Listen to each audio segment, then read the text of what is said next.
Hi everyone, welcome back to Faith and Flour. I'm Robin. I hope you are having an amazing week. If you are having a week at home, I hope that today's video will give you some homemaking motivation and inspiration to start your week. If you watched my last video, you may know that my parents were visiting from North Carolina. We live outside of Austin, Texas, so it was quite a haul for them to get here. They made a road trip out of it and we had a great time together. I was able to put a lot of the cleaning tasks that I do on a weekly basis aside while they were here, which was really nice. And because I keep up with those with a sort of fly lady system that I've adapted for myself, if you want to know more about that, I've got a weekly cleaning video for you that you could check out. It was no problem at all. I could just pick it up the following week and carry on as usual and just enjoy my time with my parents. But of course, laundry still has to be done.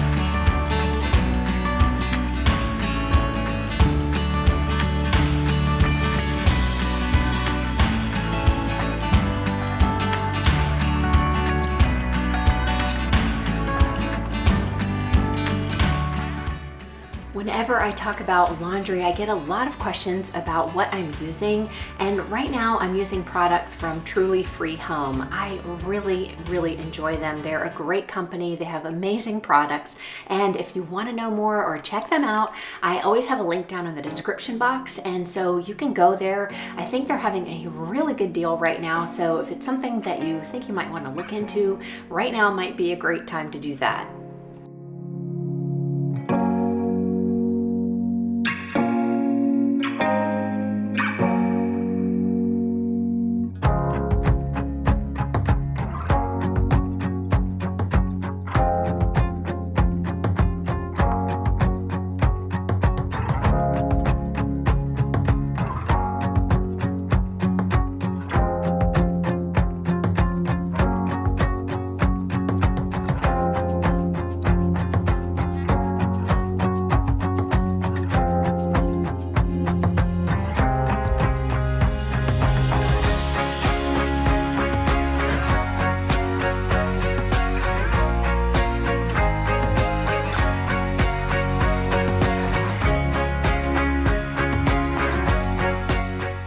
While my parents were here, we ate at home some, and we also took them to some of our favorite restaurants, even tried some new ones.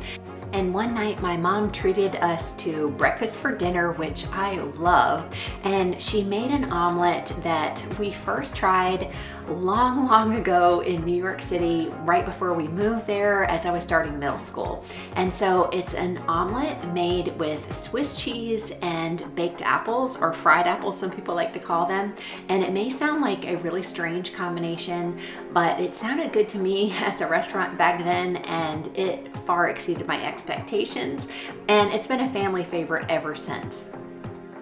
There's no real recipe. You just need to bake or saute some apples with a little bit of butter, add some cinnamon, and we like to use Granny Smith apples. Pink Lady or Gala are also good. Just something that would be great in an apple pie. And then we slice up some Emmentaler or Swiss cheese to go inside, and you really could use any cheese that you like, but that's my favorite combination.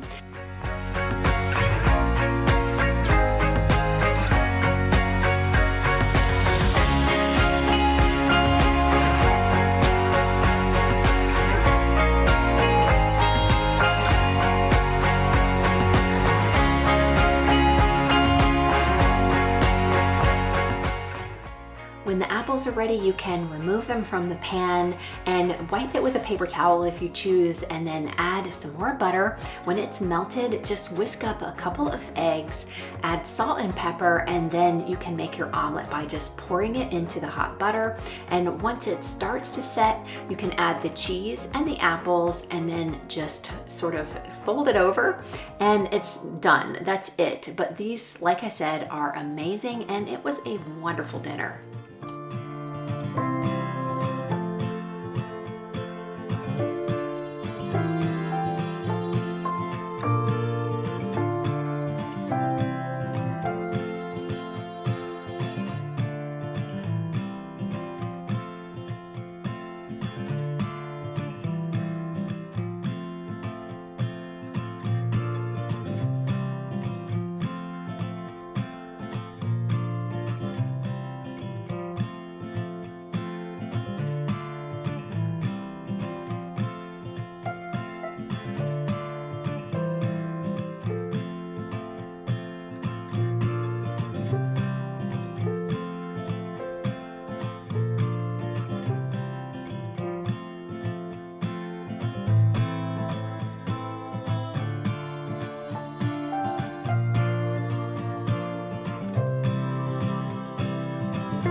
My parents are Costco members and we are not.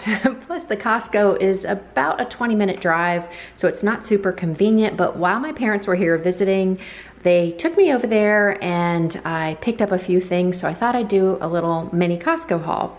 So starting with this Primal Kitchen non-dairy buffalo sauce. It's made with avocado oil. This is pretty expensive at our regular grocery store. And I will have the prices down below just in case you're curious. But this was a pretty good price, so I picked that up even though it is on the pricey side. And the same for this Rao's homemade marinara sauce. This is something that I don't normally get at our regular grocery store because it's rather pricey, but it was a better price at Costco, so I got that. Also, this is something that I do regularly get, but this is a much bigger size and quite a good price. This is the organic Better Than Bouillon roasted chicken base, and it's like bouillon, but it's just concentrated, so you can add it to make a bouillon or a broth, and it just adds a ton of flavor to dishes, so I love that. Pick that up. And this is my favorite brand of jam, and this is excellent value at Costco, so I picked up this one. They only have the 4 fruits preserves, which is very good. I wish they carried more flavors, but this is excellent, so I know we're definitely going to enjoy that. This is something that I can get at our regular grocery store. Periodically they have it. It's this Milton's gluten-free crispy sea salt baked crackers. Peyton loves these. This is a much bigger bag than I can get at the store and a much better price. So I picked those up. And then this is something that we get when we go to Trader Joe's really often. We get their brand of peanut butter pretzels. So I picked up the Costco brand and we'll try those out. That is one of Pat's very favorite and I like it too. So we've got those. Sprouted organic pumpkin seeds, and they were giving samples of these. We love pumpkin seeds. I love using them, especially in granola. So this was something else that we put in our basket. And Peyton takes apples just about every day with him for lunch, and his favorite is Pink Lady. So I grabbed some of those. Store-bought tomatoes are never my favorite, but I do like the Campari ones when I can find them, and they had those at Costco, so I grabbed those. And Peyton also loves pineapple. The ones that we've had at our regular store and over at Aldi, because I know a lot of you like to get your produce at Aldi, they just have not been very good and very pricey. So this was a pretty good value for a pretty good sized pineapple. Also, Peyton really loves these almond flour wraps, and these are grain-free, gluten-free tortillas that are made with almond flour. They don't have any soy. They're really good ingredients, and they come in a 20-pack for, again, a very good value. I also love having frozen blueberries on hand. We used to get these from BJ's, which is another sort of big box, you know, what do you call it? Like discount store, sort of like Costco's or Sam's Club or something like that on the East Coast. They don't have that here in Texas, but I was happy to see they carried these at that Costco. So this is a 4-pound bag, and they can stay in the freezer until we need to use them. They're wild blueberries that have a ton of flavor, and again, I thought a pretty good price. This was something that I've never had before, but they were giving samples at the store, and my dad convinced me to get it because he said they absolutely love it. So I'm probably not going to pronounce it correctly. Barramundi. They are called the sustainable sea bass. So I don't know if it's wild caught or farmed. I usually try to stick to the wild caught fish, but I thought we'd give this a try. And then they did have wild caught smoked salmon, sockeye salmon, and it's a 2-pack, and it was definitely a better price than our local store. So I picked that up. And so not a ton of things, but you know, I'd already stocked up at our regular grocery store, and I just thought it would be fun to check out what our local Costco has, and maybe someday if I feel that it's a great value, we'll get a membership as well. But that was our Costco haul for this week. I've got some really great recipes that I want to share with you today later in the video, so make sure you watch until the end where I show you how I use a few of these things that I bought today. I use this basket on top of the washing machine to collect all of the ironing, and usually it will take me a couple of weeks before I really need to get to it. And after my parents left, I just spent a little bit of time in the afternoon catching up on that. I find that ironing can be really enjoyable. I didn't used to like it, but because I don't have a lot of things to iron, it's not a huge overwhelming task. So now I view it as an opportunity to enjoy something like a podcast or one of my favorite YouTubers' videos. And sometimes I just like to quietly attend to the ironing while I pray or do some planning in my head.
For dinner this week, I was in the mood to try out the Barramundi, or however you say that I got from Costco. And so I wanted to use a recipe that I have used for years. This is so easy. I don't even have it written down anywhere, but I'll try to put it in the description box for you guys. And I started off by making some rice in my Instant Pot. I really like using brown rice with this recipe. Really, any rice is good, but I especially like brown rice, and I find it so easy to make in the Instant Pot. So if you haven't tried that, you really should. I just rinse my rice quickly. I add equal amounts of rice and water to my Instant Pot, and then I set it on pressure cook for 10 minutes. I actually have a rice setting, so it's pre-programmed for 10 minutes. And in close to 20 minutes, the brown rice is finished. And if you do that on the stovetop, it takes probably closer to 40 to 50 minutes. So it really does save time, and it comes out perfectly every time.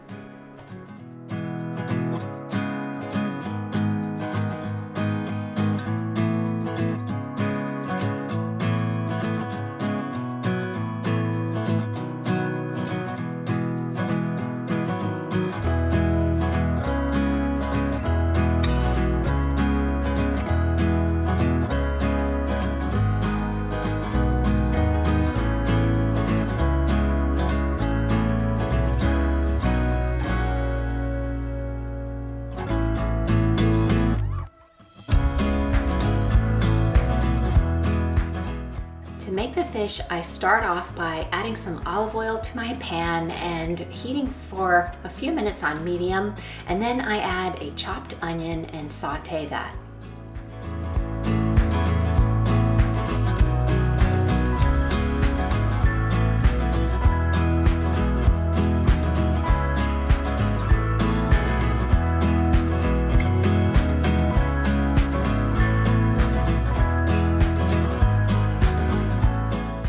When the onion is translucent and is just starting to turn that golden brown color, I like to add in the garlic. And I tend to go kind of light on the garlic, and so that's why I really like these frozen packets. They're a little bit more expensive, but they're super convenient, so I keep those on hand and use those lots of times when I don't have fresh garlic on hand.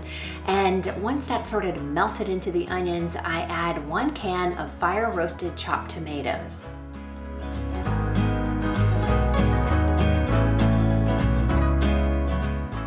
Next, I put in a couple of tablespoons of capers. I don't measure, I just sort of eyeball it. I really like capers, so I tend to go a little heavy on that.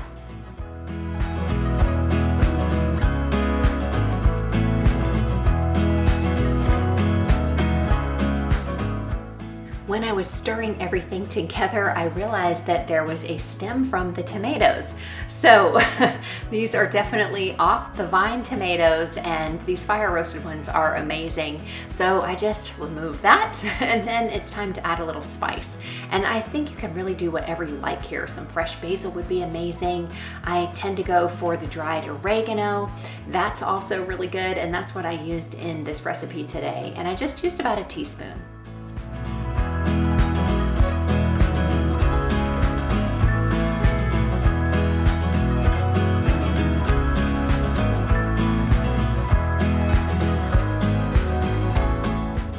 That mixture is bubbling, I add the fish, and I just try to cover it with some of the sauce and let it sort of poach in the juices. And the fish always comes out super juicy no matter what type of fish you like to use. I really like some sort of a white fish in this recipe, and this barramundi was really good.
I love this dish any time of year, but it's especially nice in the summertime because it doesn't take long, so you don't have to spend a lot of time over a hot stove when it's hot outside. This dinner is elegant enough to serve to guests, and it's great because it's on the table in no time and doesn't take you away from entertaining your friends or family. And you could serve it with a side salad, but when it's just our family, I just treat it as a one-pot dinner. It really has all of the elements, and my family always loves it.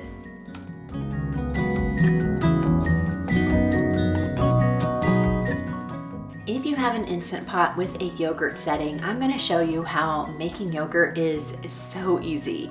You really only need 3 things other than your Instant Pot, and that is some whole ultra filtered milk and a little bit of yogurt starter. You can use yogurt that you've bought from the supermarket, and just about 1/3 a can of sweetened condensed milk.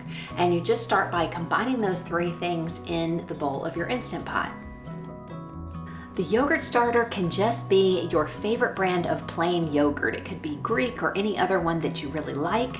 Just make sure that it's plain, and you just need a couple of tablespoons to add to this mixture, so to the milk and a little bit of sweetened condensed milk. That works great, but if you decide that you want to continue making yogurt, you might want to do what I did, which was get a yogurt culture that is called an heirloom culture. And so that way, every time you make yogurt, you can save a little of your own batch and reuse that. Sometimes when you use the store-bought yogurt, the cultures aren't really strong enough to allow it to ferment the way that it needs to in future batches. So this is sort of a foolproof method. The cultures that I used are from Cultures of Health, and I've got them in my Amazon store under the cooking section if you want to check those out. It is a little bit pricey, but well worth it because I don't have to buy yogurt to use as a starter every time I want to make yogurt.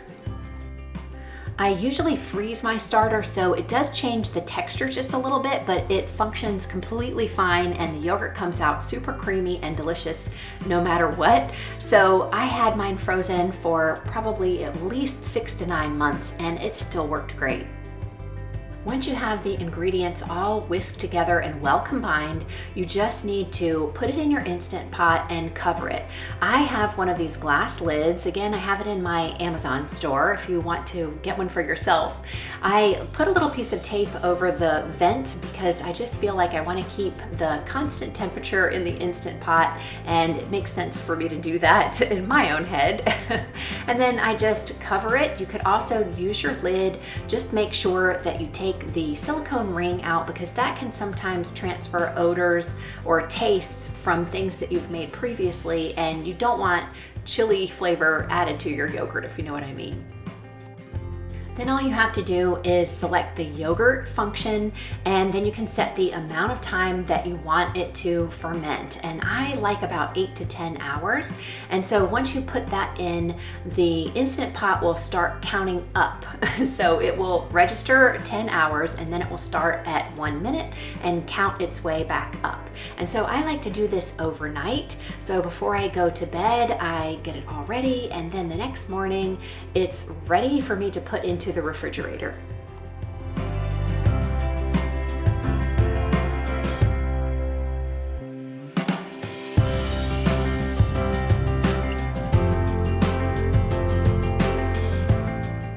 You'll know that it's a success if it looks like this and it's sort of pulling away from the side. You can see the yogurt solids in there. There's also a little bit of whey, and I take it at this point and put it in the refrigerator. You really don't want to disturb it very much until it's cooled down.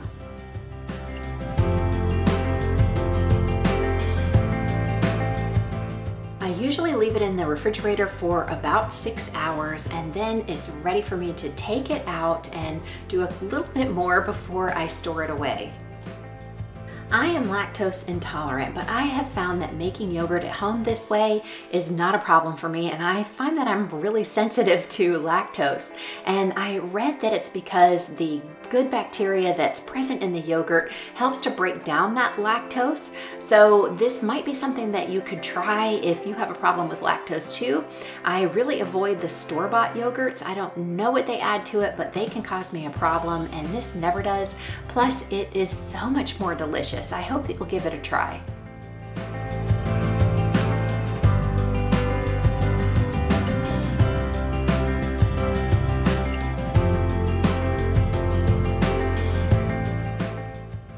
At this point, when the yogurt has completely cooled down, I like to whisk it, and this just gives it the most amazing, creamy, velvety texture.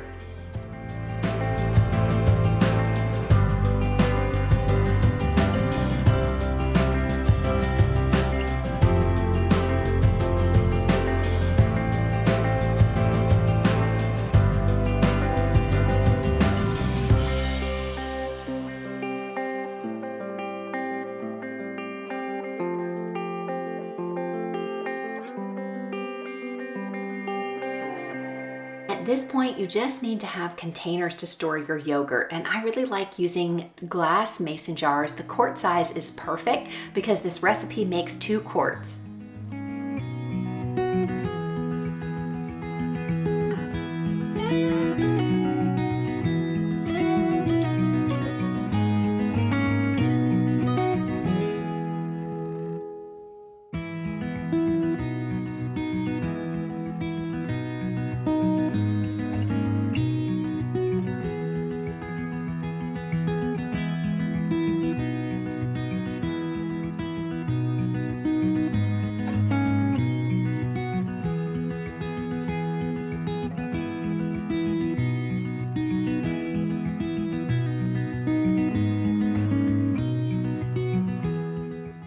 I almost forgot, you want to save enough of the yogurt to act as your starter for the next time. So I always have a little jar on the side where I can pour some in, and I probably save more than is necessary. From what I understand, you really only need a couple of tablespoons, but just to be sure, I make sure that I fill this small jar, and then I store it in the freezer so that I don't have to worry about it going bad.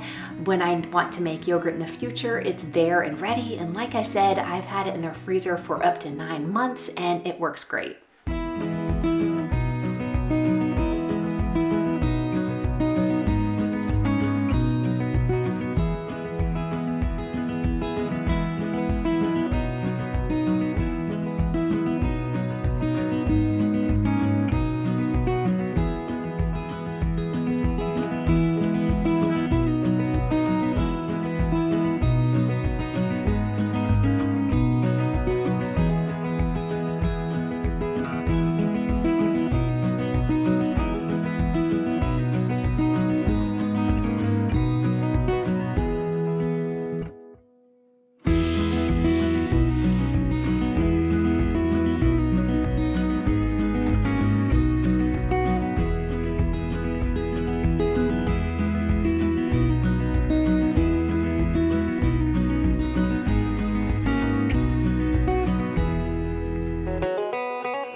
Favorite breakfast lately is some sort of a yogurt parfait, and I've been using the blueberries that we got from Costco.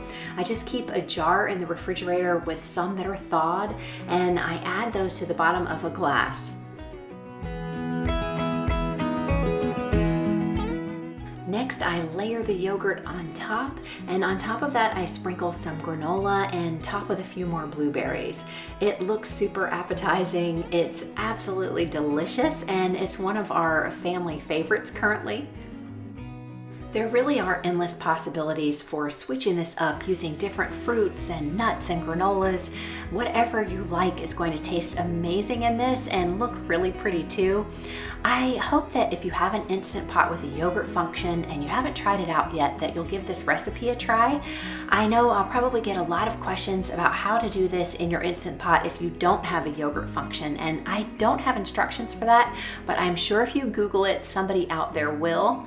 There are definitely different ways of doing it. There are loads of recipes that I've seen out there, and I've tried quite a few, and I always come back to this one because to me this is like that European, very creamy style yogurt that our family really likes.